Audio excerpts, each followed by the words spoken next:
producer, delivers a powerhouse performance in Jawan, bringing অবশেষে বলিউড বাদশার হাতে উঠল জাতীয় চলচ্চিত্র পুরস্কার। নয়াদিল্লির বিজ্ঞান ভবনে জমকালো আয়োজনে তার হাতে পুরস্কার তুলে দেন ভারতের রাষ্ট্রপতি দ্রৌপদী মুর্মু। আর সেখানেই লেখা হলো নতুন ইতিহাস। দীর্ঘ ৩৩ বছরের ক্যারিয়ারে অসংখ্য হিট সিনেমা উপহার দিলেও জাওয়ানি শাহরুখকে এনে দিল সেরা অভিনেতার স্বীকৃতি। তাকে জাতীয় পুরস্কার হাতে দেখে আবেগাপ্লুত হয়ে পড়েন স্ত্রী গৌরী।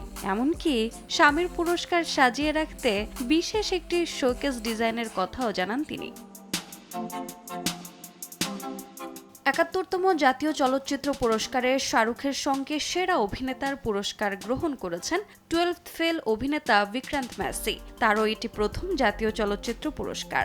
এছাড়াও মিসেস চ্যাটার্জি ভার্সেস নরওয়ের জন্য প্রথমবার সেরা অভিনেত্রীর পুরস্কার জিতেছেন রানী মুখার্জি।